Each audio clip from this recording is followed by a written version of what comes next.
أعوذ بالله من الشيطان اللعين الرجيم بسم الله الرحمن الرحيم والحمد لله رب العالمين وصلى الله على محمد وآل محمد الأئمة والمهديين وسلم تسليما. السلام عليكم ورحمة الله وبركاته. Good to see you guys. Ravi de vous retrouver encore. Donc ce soir, nous allons aborder un sujet très important qui est lié à la religion et plus particulièrement à notre da'wa spécifiquement. Et ce sujet est le sujet des rêves.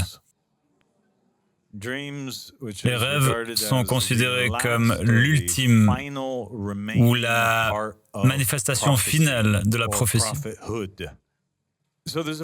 Il y a un verset dans le Coran qui dit « Vous avez accompli la vision ». C'est ainsi que nous récompensons les bienfaisants. Et lorsque nous méditons sur ce verset, et le Saint-Coran en contient de nombreux, une question se pose à celui qui lit le Coran. Ne médite-t-il pas sur les versets? Ne réfléchit-il pas sur le contenu? Si nous examinons ce court verset et le méditons, nous pouvons en extraire une multitude de trésors.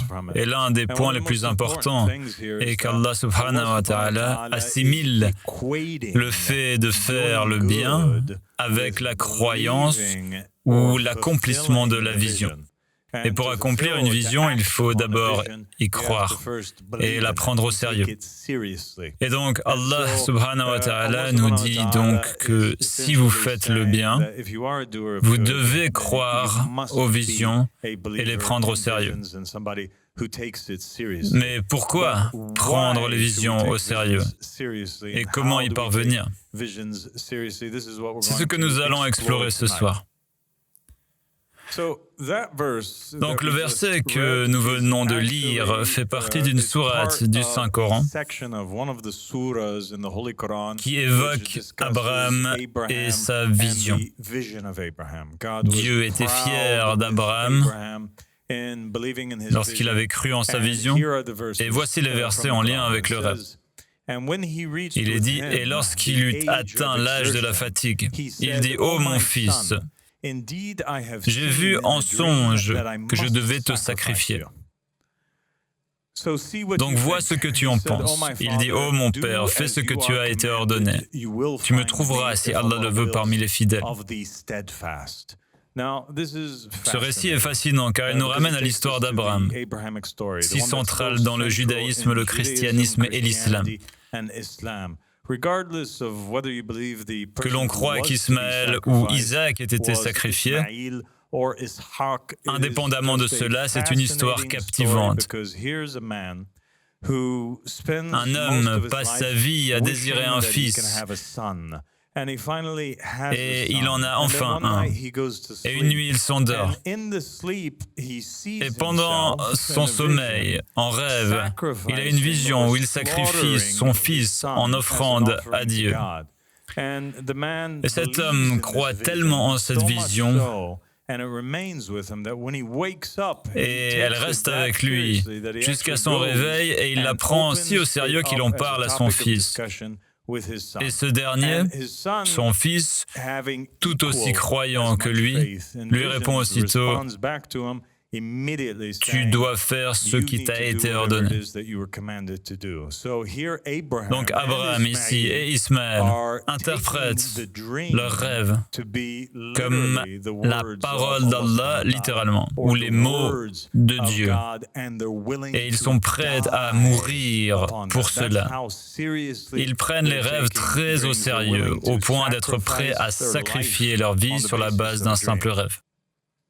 Le verset suivant dit « Et lorsqu'ils furent tous deux soumis et qu'il eut couché le visage contre terre, nous l'appelâmes et lui dîmes « Abraham, tu as accompli la vision. C'est ainsi que nous récompensons les bienfaisants.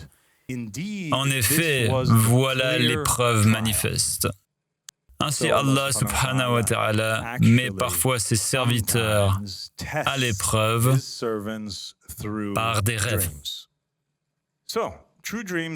Donc, les véritables rêves sont assimilés à la parole de Dieu, Mais avons-nous d'autres preuves de cela dans le judaïsme, le christianisme ou l'islam? Eh bien, nous avons dans le Coran l'histoire de Joseph, qui se trouve également dans le Tanakh, la Torah, dans le livre de la Genèse, ainsi que dans la Bible que les chrétiens utilisent. Le Coran dit « Souvenez-vous quand Joseph a dit à son père « Ô mon cher père ».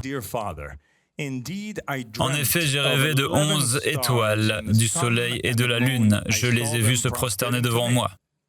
Jacob, le père de Joseph, répondit « Ô mon cher fils, ne raconte pas ta vision à tes frères, car ils comploteraient contre toi. Satan est assurément l'ennemi juré de l'humanité. Aussi ton Seigneur te choisira-t-il, ô Joseph, et t'enseignera-t-il l'interprétation des hadiths. » Et voici la phrase clé, voici le mot-clé, hadith, car en arabe, hadith signifie littéralement parole, discours, parole, n'est-ce pas? Ainsi, Allah subhanahu wa ta'ala assimile les rêves et leur interprétation à l'interprétation de ces paroles, la parole d'Allah subhanahu wa ta'ala. Les rêves sont donc en réalité les paroles et les mots de Dieu, afin qu'il parachève sa grâce sur toi et sur la descendance de Jacob, comme il l'a jadis parachevé sur tes ancêtres, Abraham et Isaac. Certes, ton Seigneur est omniscient et sage.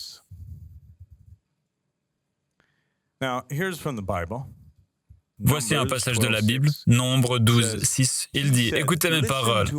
Quand il y a parmi vous un prophète, moi, l'Éternel, je me révèle à lui par une vision que je lui parle en songe. Et je lui parle en songe. » Ainsi, dans la Torah, vous avez ici Dieu affirmant déjà utiliser les rêves comme moyen de communication. C'est sa voix directe, son moyen de communication avec les hommes. De nos jours, on communique par téléphone. Dieu dit que son téléphone, son moyen de communication, ce sont les rêves. Le prophète, que la paix et la bénédiction d'Allah soient sur lui, a dit que le songe est véridique et une bonne nouvelle de Dieu. C'est un aspect de la prophétie, ce qui signifie que les prophètes envoyés disposaient de divers outils, de divers moyens de communication avec Allah subhanahu wa ta'ala. L'un de ces moyens était la vision ou le songe véridique. Les rêves sont donc un outil de communication avec Dieu. Dans Job 33, versets 14 à 18, que voyons-nous? Il est dit « Car Dieu parle d'une manière, mais d'une autre, sans que personne ne s'en aperçoive. Dans un songe, dans une vision nocturne, quand un profond sommeil tombe sur les hommes, alors qu'ils sont plongés dans leur lit, il peut leur parler à l'oreille et les terrifier par des avertissements, afin de les détourner du mal et de les préserver de l'orgueil, de les sauver de la fosse où périrait leur vie, de la destruction par l'épée. Dieu dit donc clairement ici qu'il vient aux hommes, qu'il leur parle pendant leur sommeil. Dans Joël, un autre prophète, au chapitre 2, verset 28, il est dit « Et ensuite Dieu dit, je répandrai mon esprit sur toute chair. Vos fils et vos filles prophétiseront. Vos vieillards auront des songes, vos jeunes gens des visions. » Voilà un indice ici. Nous avons là un indice que lorsqu'une personne reçoit une véritable vision de Dieu, c'est en partie parce que l'Esprit de Dieu descend sur elle. Dieu apparut à Abimelech en songe une nuit et lui dit « Tu es déjà condamné à cause de la femme que tu as prise. » Elle était mariée. Ainsi Dieu communiquait avec Abimelech en songe et l'avertissait. À Gabaon, l'Éternel apparut à Salomon. Quand cela se produit-il? Était-ce pendant son sommeil? Non, c'était pendant la nuit en songe. Et Dieu lui dit, « Demande-moi ce que tu veux que je te donne. » Ainsi, lorsque Salomon demanda à Dieu de lui accorder un royaume sans précédent, tout commença par un songe. Il consulta l'Éternel. Ceci est relaté dans le premier livre de Samuel, chapitre 28, verset 6. Il consulta l'Éternel, mais l'Éternel ne lui répondit ni par des songes, ni par l'Urim, ni par les prophètes. Ceci fait référence à Saül. Mais après y avoir réfléchi, un ange du Seigneur lui apparut en songe et lui dit « Joseph, fils de David, n'aie pas peur de prendre Marie pour épouse, car l'enfant qu'elle porte vient du Saint-Esprit. » Matthieu 1, verset 20. Et ayant été avertis en songe de ne pas retourner auprès d'Hérode, ils regagnèrent leur pays par un autre chemin. Ainsi Dieu ici envoie des anges en songe. Il parle directement par les songes, il avertit les gens, il leur donne des indications, il leur indique la voie à suivre, il leur donne des ordres, il les met à l'épreuve. Alors que Ponce Pilate siégeait au tribunal, sa femme lui fit parvenir ce message. « N'aie rien à faire avec cet homme innocent, car j'ai beaucoup souffert aujourd'hui en songe à cause de lui. » Et le Saint-Coran dit, en vérité, Allah accomplira la vision de son messager en toute vérité. Si Allah le veut, vous entrerez assurément dans la mosquée sacrée en toute sécurité, certains la tête rasée et d'autres les cheveux courts, sans crainte. Il savait ce que vous ignoriez, c'est pourquoi il vous a accordé la victoire imminente.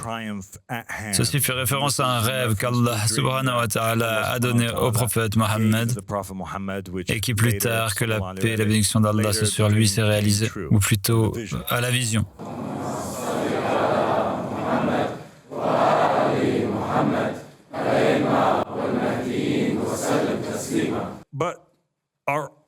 Est-ce que tous les rêves viennent de Dieu? Nous avons maintenant des preuves claires qu'au moins certains rêves viennent de Dieu et que nous devons les prendre très au sérieux, car il s'agit en quelque sorte d'une communication avec Dieu. Dieu pourrait nous parler directement, mais est-ce que tous les rêves viennent de Dieu? Le messager d'Allah, que la paix et la bénédiction d'Allah soit sur lui et sur sa famille, a dit qu'il existe 3 sortes de rêves. Les rêves annonciateurs de joie de la part de Dieu, les rêves angoissants et tristes venant de Satan, ou encore les pensées d'une personne qui se réalise ensuite en rêve. Quels sont donc ces types de rêves? Il y a les rêves annonciateurs, ou les prophéties de Dieu, les bons rêves, ceux qui se réalisent et qui viennent de Dieu. Et il y a aussi les mauvais rêves, ceux qui sont déprimants. Au réveil, nous nous sentons mal, tristes. Et ceux-ci, dit le prophète, viennent du diable, non de Dieu. Et ensuite, il y a aussi les rêves issus du subconscient, du moi, de l'ego. Le messager d'Allah, sallallahu alayhi wa sallam, a dit, à l'approche du jour du jugement, le rêve du croyant ne mentira pas. Autrement dit, si le jour du jugement approche, le jour de l'avènement du Qa'im ou l'époque du Qa'im, alors le rêve du croyant ne mentira presque jamais. Nous avons abordé ce point dans l'épisode consacré au Raja, car les compagnons du Qa'im sont tous des prophètes et des messagers, sont tous à des rangs de prophètes ou de messagers, les véritables compagnons, et les rêves les plus véridiques sont ceux qui disent la vérité. Il est important de souligner ce dernier point et de bien réfléchir à cette dernière phrase, car elle recèle un indice. Les rêves les plus vrais sont ceux de ceux qui sont véridiques en parole. Ce qui signifie quoi? Cela signifie que ceux qui ne mentent pas, ceux qui sont honnêtes même envers eux-mêmes, ceux qui refusent de mentir la nuit, pendant leur vie éveillée, il est presque impossible pour eux de faire de faux rêves. Les rêves, un outil de communication avec le diable. Nous avons vu précédemment qu'ils sont un outil de communication avec Dieu, mais le prophète a dit que les mauvais rêves viennent du diable. De même, les rêves peuvent être une voie détournée par le diable pour inspirer, influencer ou communiquer avec les gens. Et l'on retrouve ce même concept dans la Bible, dans Zacharie 10, verset 2, les idoles profèrent des paroles trompeuses. Les devins ont des visions mensongères. Ils annoncent de faux rêves. Leurs consolations sont vaines. C'est pourquoi le peuple erre comme des brebis sans berger. Et nous voyons donc ici ces faux voyants, ces diseurs de bonne aventure qui passent leur journée à mentir aux gens pour leur soutirer de l'argent. Le verset dit que de ce fait, ils ont des visions, mais ces visions sont trompeuses et reflètent leur agissement diurne. Ils ne sont pas sincères, ils mentent. Leurs visions sont donc fausses, remplies de mensonges. Les prophètes, quant à eux, sont honnêtes le jour et disent la vérité la nuit. Leurs visions sont véridiques. De la même manière, dans Jude, chapitre 1, verset 8,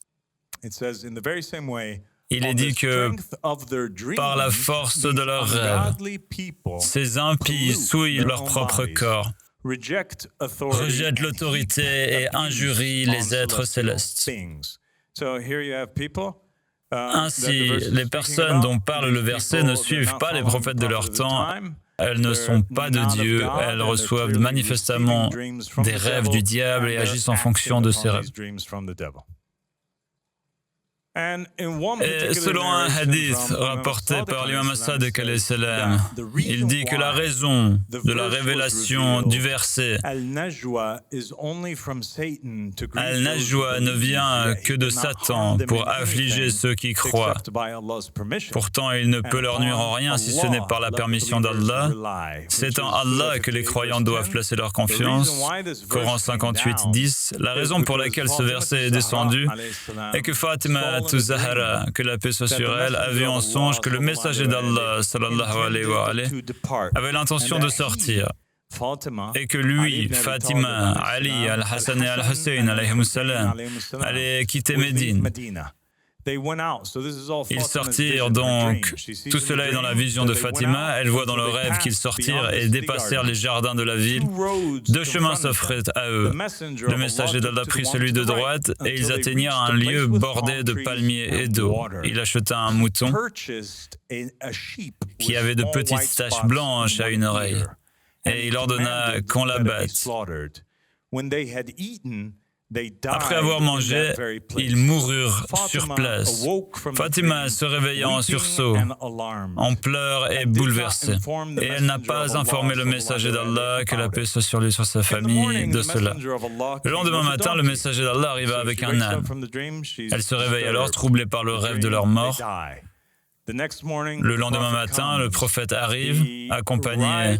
Il est sur un âne et il la prend sur l'âne. Il ordonne à Amir al-Mu'minin, Al-Hassan et Al-Hussein de quitter Médine, comme Fatima l'avait vu en songe. Arrivé au-delà des jardins de la ville, deux chemins se présentèrent à eux. Le messager d'Allah prit celui de droite, comme Fatima l'avait vu, jusqu'à un lieu bordé de palmiers et d'eau. Il acheta également un mouton, comme elle l'avait vu, et il ordonna qu'il soit abattu. Et l'animal fut abattu et rôti. Au moment de manger, Fatima se leva et s'écarta. Elle se mit à pleurer. Elle craignait qu'il ne meure. Et le messager d'Allah la chercha et la trouva en pleurs. Et il lui demanda, « Que se passe-t-il, ô ma fille ?» Elle répondit, « Ô messager d'Allah, la nuit dernière, j'ai vu telle et telle chose en songe, et tu as agi exactement comme je l'ai vu. Je me suis donc éloigné de toi pour ne pas te voir mourir. » Le messager d'Allah se leva alors, il accomplit 2 rakas, puis murmura une supplication à son Seigneur. Gabriel descendit et dit, « Ô Mohammed, voici un démon nommé Ad-Dahar. C'est celui qui a montré ce rêve à Fatima et il nuit aux croyants pendant leur sommeil en leur infligeant de mauvais rêves. Tu as donc un démon dont la seule raison d'être est d'infliger de mauvais rêves aux gens. » Et Gabriel reçut l'ordre de l'amener au messager d'Allah, c'est-à-dire ce démon. Le prophète demanda, « Est-ce toi qui m'as montré ce rêve, Fatima ?» Le prophète demanda, est-ce toi qui as montré ce rêve à Fatima?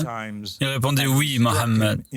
Alors le prophète Mohammed lui cracha dessus à 3 reprises et le frappa en 3 endroits. Gabriel dit ensuite à Mohammed, enseigne et instruis les croyants. Ô Mohammed, si tu vois en rêve quelque chose qui te déplaît, ou si un croyant le voit, qu'il dise, je cherche refuge auprès des anges proches, des prophètes envoyés et des serviteurs vertueux contre le mal de ce que j'ai vu et de mon rêve. Puis récite les sourates Al-Fatiha, Al-Falaq et An-Nas et Qul huwallahu ahad et souffle légèrement 3 fois vers la gauche.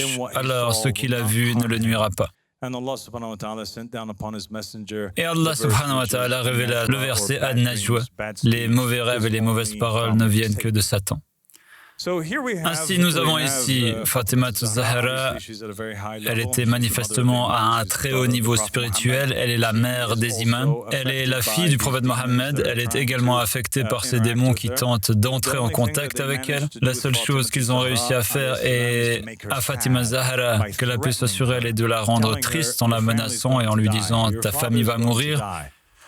Ton père va mourir en lui faisant de fausses prophéties et en la menaçant. Mais pour les gens ordinaires qui ne sont pas du même rang que Fatima Zahra, ces démons iraient bien plus loin, les inspirant par des enseignements et des actes étrangers par lesquels ils souilleraient leur propre corps. Le messager d'Allah, que la paix et le salut soient sur lui, sur sa famille, a dit « La vision vient d'Allah et le rêve vient du diable. » Il fait donc une distinction entre les deux. Il dit que les rêves viennent du diable, mais le véritable rêve est en réalité appelé vision. C'est une prophétie. Et il y a un autre point intéressant que j'aimerais souligner à propos de ce terme, Al-Ruhya, qui signifie vision ou voir. En gros, il dit que ceci est la réalité. Le véritable rêve est la réalité. Ce n'est pas simplement quelque chose de faux, alors qu'un rêve n'est qu'une imagination ou une hallucination. C'est l'œuvre du diable, une image illusoire, une sorte de magie, d'accord? Qu'en est-il du 3e type de rêve? Les rêves qui servent désormais d'outils et de reflets de soi. Le Saint-Coran rapporte qu'ils répondirent « Ce ne sont que des chimères, des visions confuses, et nous ignorons leur interprétation. » Un autre verset du Coran dit « Les non-croyants affirment, le Coran n'est qu'un ensemble de chimères confuses, de rêves confus. Non, il l'a inventé. Non, ce doit être un poète, qui nous apporte donc un signe tangible, comme ceux des prophètes envoyés avant nous. » Ainsi, ces 2 versets du Coran montrent clairement que les gens savaient déjà que certains rêves n'était rien d'autre que le fruit de l'inconscient, de l'imagination. Abu Basir rapporte d'Abu Abdullah l'imam Sadiq au sujet de Fatima qu'elle fit un autre rêve une nuit dans lequel elle vit Al-Hassan et Al-Hussein comme s'ils avaient été massacrés, et elle en fut profondément attristée. Elle en parla au messager d'Allah, que la paix et la bénédiction d'Allah soient sur lui, sur sa famille. Il dit « Oh vision !» Il fit apparaître la vision. La vision est un être vivant. Elle est vivante. Souvenez-vous, nous parlions des forces angéliques comme des tremblements de terre, etc. Ici, la vision elle-même est une entité consciente qui perçoit. Il dit « Oh vision !» Et la vision se manifesta devant lui. Il demanda « Est-ce toi qui as montré cette affliction à Fatima ?» Il répondit « Non. » Il dit alors « Oh Adraf, avance !» Et elle se présenta à nouveau devant lui. Il demanda « Est-ce toi qui as montré cette affliction à Fatima ?» Elle répondit « Oui. » « Ô messager d'Allah !» Il demanda « Quel était ton but ?» Elle répondit « Je voulais la rendre triste. » Alors il dit à Fatima « Écoute, ce n'est rien, c'est sans importance, c'est inutile, ne t'en fais pas. » Donc les rêves qui viennent du soi, ça n'a aucune importance. C'est juste ton propre cerveau et ton propre toi qui traite ce qui s'est passé pendant la journée. Nous avons maintenant Socrate. Qu'a-t-il dit pour éclaircir le concept de rêve issu du moi? Voici quelques éléments de réponse. Dans la République de Platon, Socrate, tout comme le prophète Mohammed sallallahu alayhi wa alayhi, confirme les enseignements du prophète. Il y explique qu'il existe de vrais rêves et il y a de faux rêves. Les faux rêves sont le fruit des appétits corporels, notamment la luxure, la faim et la violence. Les rêves prophétiques, en revanche, apparaissent à ceux qui ont appris à maîtriser leurs désirs, permettant ainsi à l'âme, dans sa pureté originelle, d'appréhender l'avenir. Waouh, ça c'est beaucoup de richesse, de connaissances et de sagesse condensées en seulement 2 phrases. En substance, Socrate affirme ici que certains rêves, véritables, prophétiques, viennent de Dieu, tandis que d'autres, plus sombres, proviennent de l'ego. Et selon lui, ces mauvais rêves surviennent chez les personnes qui abusent de la nourriture ou de boissons. Et il est impossible de faire un rêve prophétique après un repas copieux ou une consommation excessive de boissons. Seuls ceux qui maîtrisent leurs pulsions, leurs désirs et leurs convoitises peuvent accéder à la prophétie. Ils ne passent pas leur journée à contempler des femmes ou à regarder de la pornographie. Ceux qui se maîtrisent permettent à leur âme de recevoir des rêves prophétiques. Tous les autres, n'ayant pas atteint ce niveau de maîtrise, ne reçoivent que des visions issues de leur propre ego.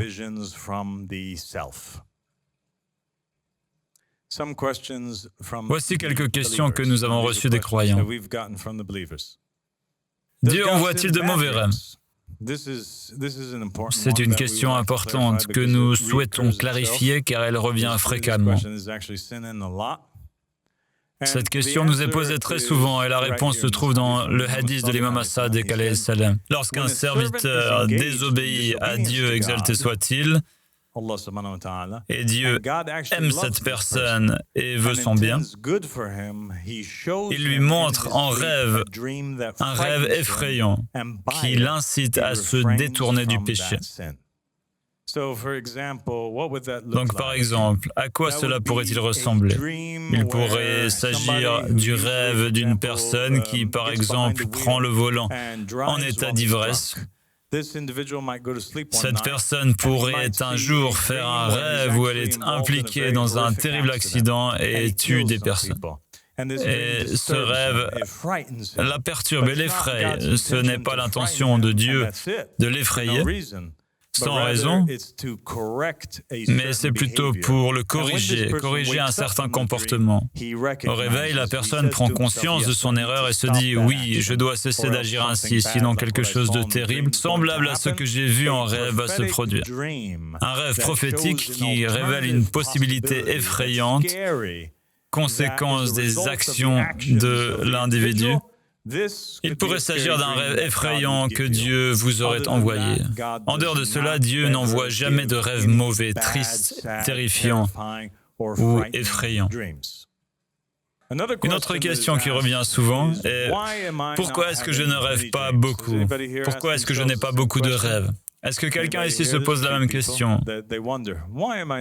Certaines personnes se demandent pourquoi elles ne rêvent pas et éprouvent parfois de la jalousie envers leurs frères et sœurs lorsqu'elles entendent parler de leurs rêves peut-être. Inutile d'être jaloux car l'une des raisons est liée à la DMT. L'imam Ahmed al-Hassan alayhi salam en a parlé et nous l'avons évoqué dans le but du sage. Chaque individu possède des quantités variables de DMT dans son corps et ceux qui en ont davantage ont des rêves plus fréquents. Mais il y a une autre raison. Et le messager d'Allah, sallallahu alayhi wa alayhi, a dit que nul d'entre vous ne s'attriste si ses rêves et ses visions lui sont retirés. Ne soyez pas triste si vous ne rêvez plus. Car lorsqu'une personne parvient à être fermement ancrée dans la foi, lorsqu'elle devient alim, alors les rêves cessent, elle n'en a plus besoin. Joseph et l'interprétation des visions. L'une des histoires les plus célèbres du judaïsme, du christianisme et de l'islam, étroitement liée aux rêves et aux visions, est celle de Joseph, dont nous pouvons tirer de nombreux enseignements importants. L'une de ces leçons est que les visions ne doivent pas être partagées avec n'importe qui. On trouve cet enseignement dans la sourate Yusuf. Il est dit que Jacob répond « Oh, mon fils bien-aimé, ne raconte pas ta vision à tes frères, car ils comploteraient contre toi. Certes, Satan est un ennemi juré de l'humanité. » Ainsi, dans le Coran, nous trouvons un avertissement transmis d'un prophète à son successeur, qui le transmet à un autre prophète. Ne raconte pas tes visions. Ne le fais jamais. Pourquoi? Parce que Satan est un ennemi juré. Ne le raconte même pas à tes frères. Le prophète, sallallahu alayhi wa alayhi, a également clarifié ce point en disant « Un rêve ne doit être raconté qu'à un croyant exempt d'envie et de malice. » C'est un conseil très important, car l'envie, le non-croyant, la personne mal intentionnée qui entend un rêve peuvent en influencer considérablement le cours. Et c'est ce que nous constatons dans l'histoire de Joseph. Le prophète, que la paix et la bénédiction d'Allah sur lui, sur sa famille, a dit « Ne racontez un rêve qu'à une personne savante ou à une personne sincèrement bienveillante. » Nous allons maintenant aborder la raison de cela. Seules les visions doivent être interprétées. Le prophète sallallahu alayhi wa alayhi a dit « Si l'un d'entre vous fait un bon rêve, qu'il l'interprète et le raconte. Mais s'il fait un mauvais rêve, qu'il ne l'interprète pas et qu'il ne le raconte jamais. » C'est d'ailleurs l'un de mes hadiths préférés concernant les rêves et l'un des plus intéressants. Il est essentiel de comprendre ce que le prophète, que la paix et la bénédiction d'Allah sur lui, sur sa famille, cherche à nous transmettre. Le prophète sallallahu alayhi wa alayhi a dit qu'un rêve est comme la patte d'un oiseau. Tant qu'il n'est pas interprété, est comme s'il était sur la patte d'un oiseau. Donc tant qu'il n'est pas interprété, une fois qu'il est interprété, il se réalise. D'accord? Si le rêve n'est pas interprété, il risque de ne pas se réaliser. Mais dès que quelqu'un l'interprète, il se réalisera. Et il se réalisera exactement comme cette personne l'a prédit. Ne le racontez donc qu'à quelqu'un qui vous aime et à une personne de bon sens. Subhanallah. Maintenant, c'est intéressant. Maintenant, Dieu pourrait vous donner un rêve qui signifie une chose. Mais si vous racontez votre rêve à un diable, un mécréant, quelqu'un d'ignorant ou de naïf, vous allez lui raconter votre rêve et il va vous dire « Non, en effet, ça veut dire ceci, cela, cela et ceci. » Et là, paf, le rêve se fige dans cette interprétation et devient cela. Qu'en est-il du mensonge concernant les visions?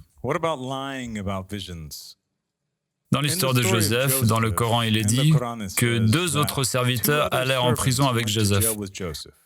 L'un d'eux dit « J'ai rêvé que je pressais du vin. » L'autre dit « J'ai rêvé que je portais du pain sur ma tête et des oiseaux en mangeaient. » Puis tous deux dirent « Explique-nous le rêve, car nous te considérons comme un homme vertueux. » Ces hommes ici présents connaissent le hadith. Avant même d'en avoir connaissance, nous avons choisi de te le révéler, car nous te considérons comme une personne vertueuse, sage et instruite. Ils pensent tous deux avoir fait de bons rêves. Joseph répondit « Ô mes compagnons de captivité, le premier d'entre vous servira du vin à son maître, tandis que le second sera crucifié et les oiseaux se régaleront de sa tête. La question sur laquelle vous vous êtes interrogé est tranchée. » Or, dans les ouvrages d'interprétation des Ahl al-Bayt alayhim salam, voici ce qu'il est dit à propos de ce verset. La question sur laquelle vous sollicitez une décision est tranchée, ou la question sur laquelle vous vous êtes interrogé est tranchée,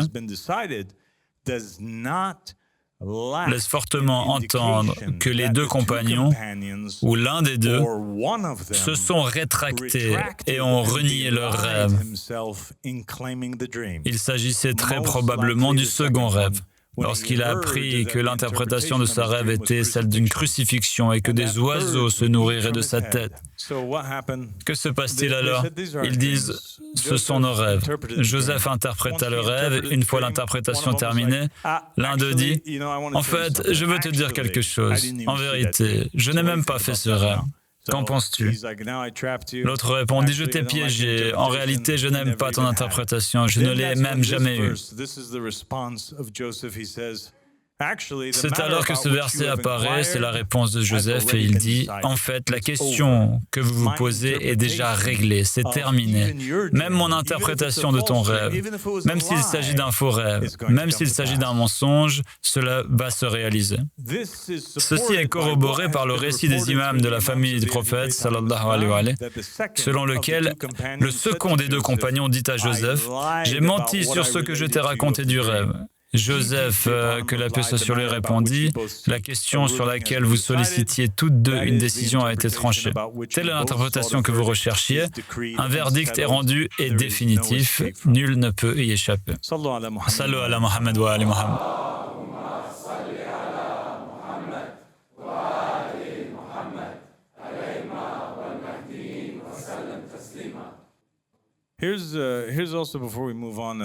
Et ici, avant de poursuivre, voici un fait intéressant, évoqué dans le but du sage, et dans un épisode précédent que nous aborderons brièvement ici, et c'est le fait qu'à l'origine, lorsqu'Allah subhanahu wa ta'ala créa les êtres humains, les rêves n'existaient pas.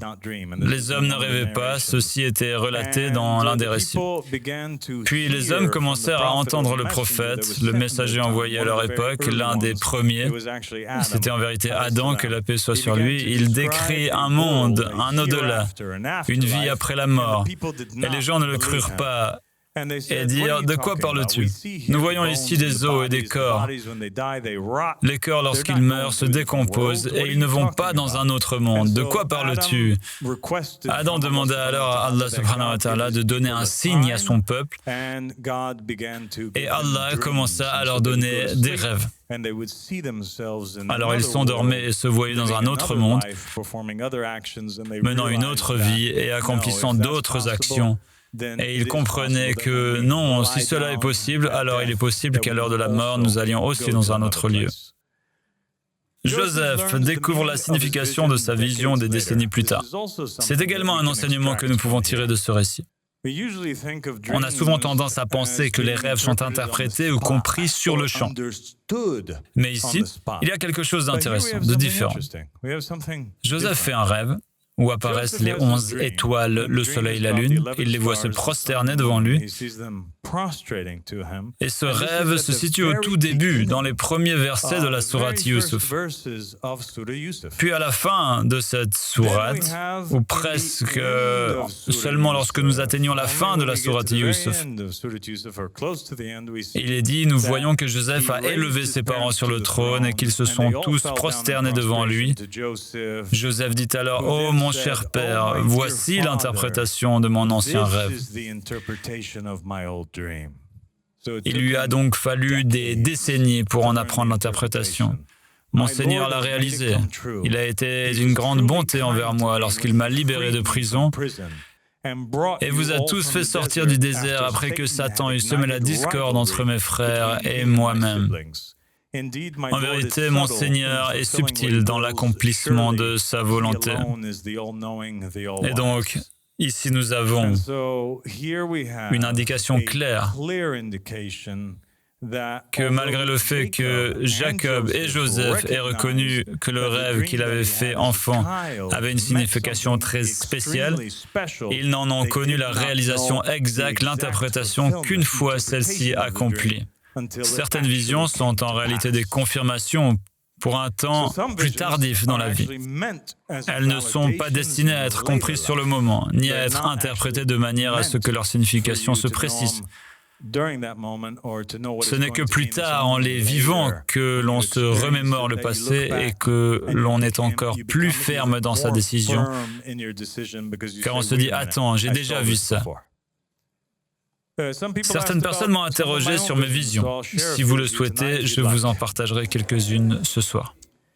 Voici 2 ou 3 visions que j'ai eues.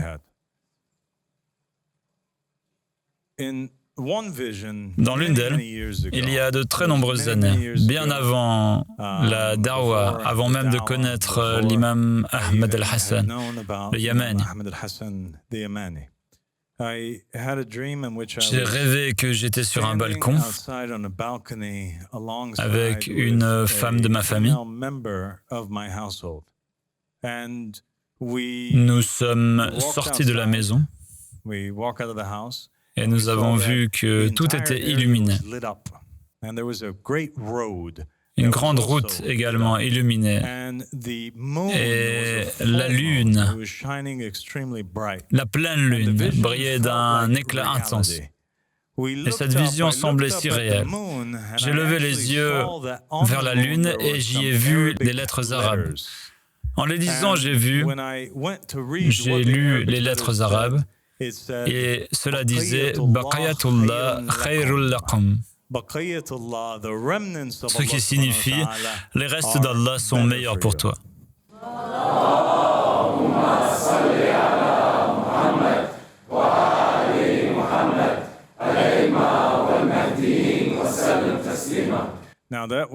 Voici un exemple de ces visions qui ne peuvent être pleinement interprétées que bien plus tard dans la vie.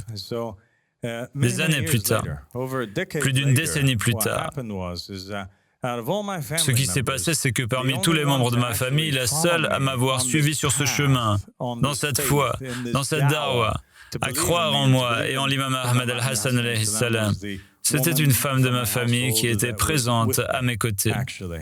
Et elle a fini par me suivre sur le chemin de l'imam al-Mahdi.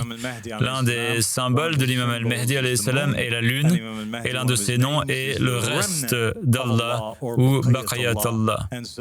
Ainsi, plus de 10 ans auparavant, j'avais vu cette femme et moi suivre l'imam al-Mahdi, suivre le chemin de Baqayat Allah.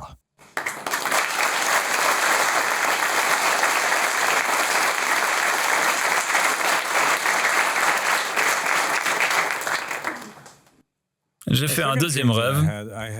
Je me suis retrouvé au tout début de la prédication de l'imam Ahmad al-Hassan alayhi salam. Et c'était lorsque les premiers croyants ont commencé à émigrer en Égypte. Et à cette époque, les pactes d'allégeance affluaient du monde entier. Des gens qui donnaient leur allégeance à l'imam Ahmad al-Hassan alayhi salam. Une nuit, j'ai vu des anges m'élever dans les airs jusqu'au ciel. Assis en cercle avec eux, leurs visages se métamorphosaient sans cesse. Et je savais qu'ils changeaient d'apparence pour m'apporter la paix. Ils prenaient les visages des différents Ansar qui avaient émigré vers moi, qui m'avaient prêté allégeance. Ces visages viendraient plus tard à moi. Puis les anges nous ont emmenés sur une nouvelle terre, dans un nouveau monde, et nous y ont déposés. Au moment où ils me déposaient, les versets du Saint-Coran ont commencé à être récités.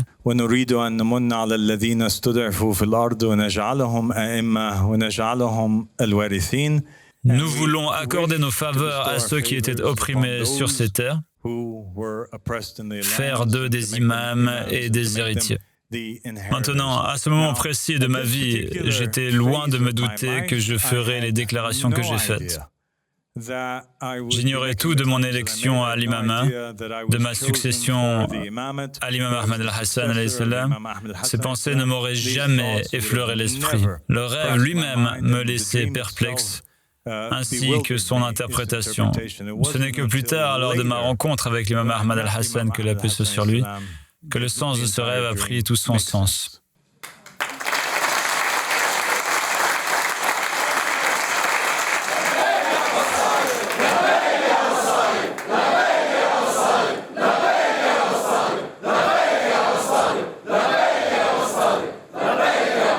Et ce rêve suivant, ce rêve est le plus puissant de toute ma vie. Et c'est par lui qu'Allah subhanahu wa ta'ala m'a donné une force immense et a affermi mes pas. Et dans ce rêve, j'étais hors de mon corps, dans un coin de la pièce, et je regardais vers mon propre corps. Où est Sanad? Il est là, au fond. Il se souvient qu'il n'y avait pas de meubles dans le salon, juste le matelas contre le mur. Dans une pièce qui ressemblait à ceci, en Égypte, dans cet appartement que tu fréquentais, toi et un ou deux autres frères. Et je me voyais allongé là, vêtu exactement des mêmes vêtements qu'avant de me coucher. Tout ce que je voyais dans cette vision correspondait parfaitement à la pièce, à ses détails et à mon propre corps dans la réalité. À ceci près que deux silhouettes entrèrent et se mirent à parler en me désignant du doigt. Et je savais que l'un d'eux, celui-ci, était le prophète Mohammed sallallahu alayhi wa sallam.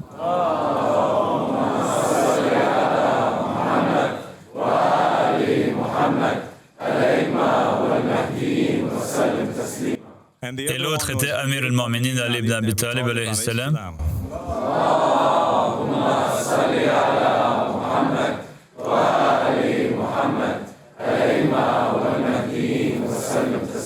Et le prophète Mohammed sallallahu alayhi wa dit à Amir al-Mu'minin alayhi salam d'une voix si claire et distincte, la plus belle voix que j'ai jamais entendue, avec une immense joie et un grand bonheur, il dit « Le voilà ».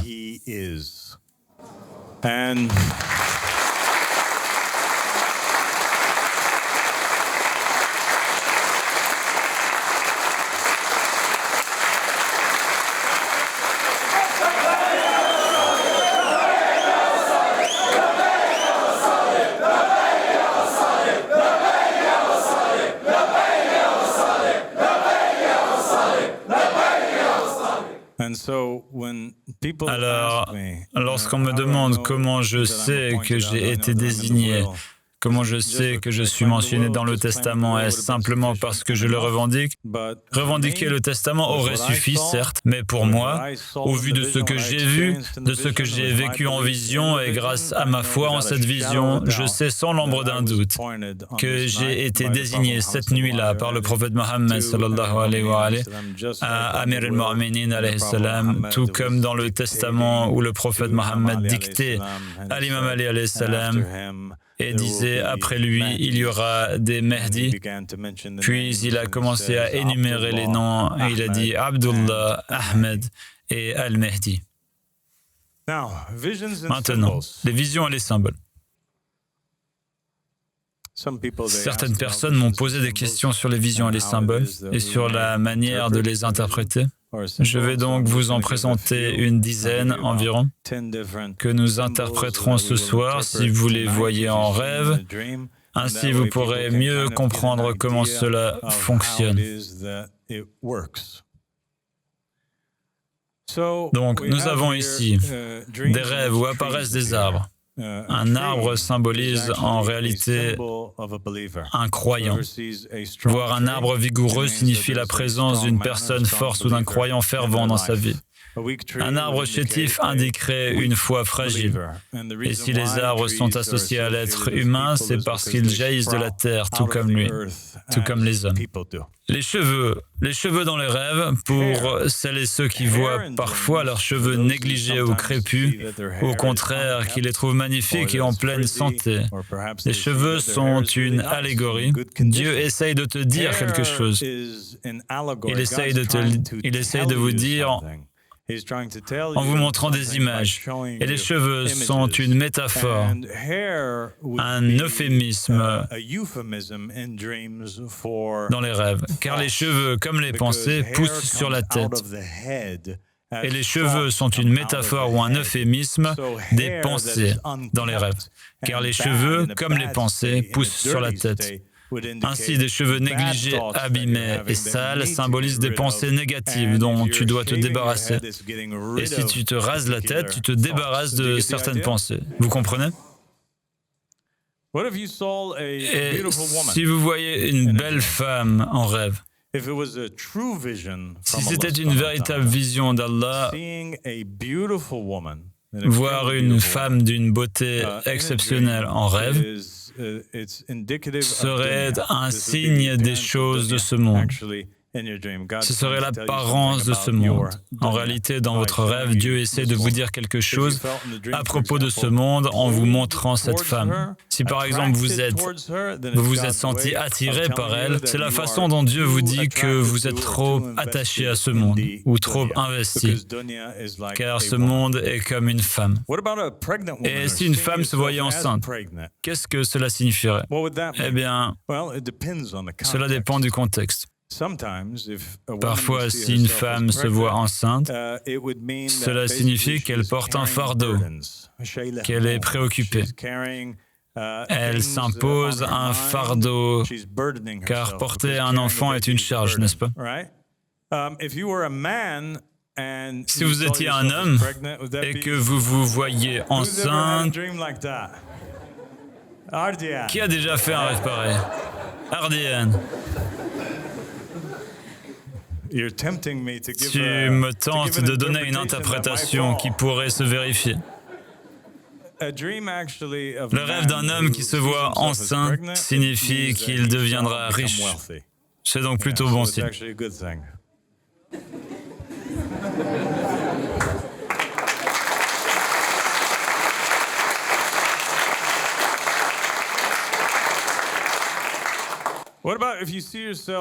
Et si vous vous voyez embrasser quelqu'un en rêve? Faire un bisou à quelqu'un, un enfant vous embrasse, un homme vous embrasse, une femme vous embrasse. N'importe quel baiser en rêve est un véritable message divin. Qu'est-ce que cela signifie? Cela signifie que vous recevrez une bonne nouvelle de la personne que vous avez embrassée, car les bonnes nouvelles viennent de la bouche, tout comme les baisers. Vous comprenez? Vous saisissez le sens maintenant? La Lune et le Soleil représentent toujours l'imam et le vigilant. Le Soleil est l'imam de notre époque et la Lune son vigilant. Voici un rêve que mon frère a fait. J'ai un frère, il s'appelle Youssef. En fait, quand Youssef était tout petit, à 5 ou 6 ans, il s'est réveillé tout déboussolé. Il est allé voir ma mère en lui disant « J'ai fait un rêve ». Et elle lui a demandé quel était ce rêve. Il a répondu « J'ai vu la princesse Diana ». Et j'ai vu qu'elle était étranglée par des journaux. Et seulement quelques heures plus tard, nous avons allumé la télévision et on a vu des paparazzis, ou plutôt des journalistes, poursuivre Princesse Diana. Et elle a eu un accident de voiture et elle est décédée. Vous comprenez comment cela fonctionne? Qu'en est-il d'une souris? Une souris symbolise une très mauvaise femme dans votre vie, vraiment mauvaise, une femme infidèle, trompeuse ou malfaisante.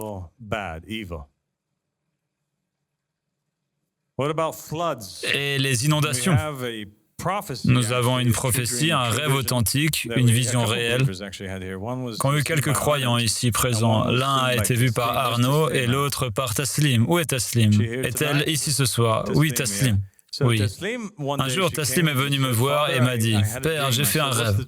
Je lui ai demandé quel était ce rêve. Elle a répondu « J'ai vu une immense vague arriver vers notre ville. L'eau est entrée dans la ville, l'a recouverte, puis a commencé à se retirer. » À ce moment-là, je n'ai pas voulu interpréter son rêve, mais je savais que cela annonçait des ennuis.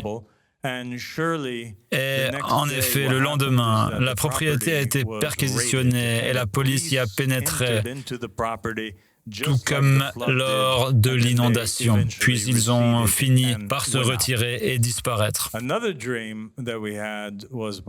autre rêve que nous avons fait, celui d'Arnaud et celui de son frère Guillaume. Guillaume est à moto, la moto roule à toute vitesse et soudain elle plonge dans l'eau et disparaît dans le lac.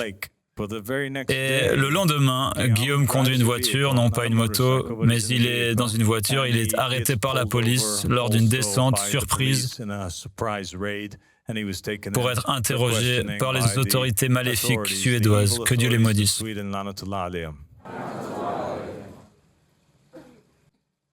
Et enfin, les Ahl al-Bayt alayhim salam.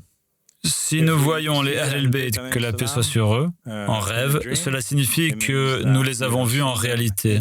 C'est une raison supplémentaire pour laquelle il est important de s'attacher aux rêves où apparaissent le prophète, que la paix soit sur lui, sur sa famille, et l'imam Ali, que la paix soit sur lui. En effet, le messager d'Allah, que la paix soit sur lui, sur sa famille, a dit « Quiconque m'a vu en rêve m'a véritablement vu, car Satan ne peut pas prendre mon apparence ». Les Ahl al-Bayt alayhim salam rapportent un autre hadith dans lequel ils disent « Nos paroles dans le rêve sont les mêmes que nos paroles en réalité ». Autrement dit, nos paroles n'ont pas besoin d'interprétation. Ce que nous disons en rêve est ce qu'il en est. Dieu vous bénisse. Assalamu alaikum wa rahmatullahi wa barakatuh.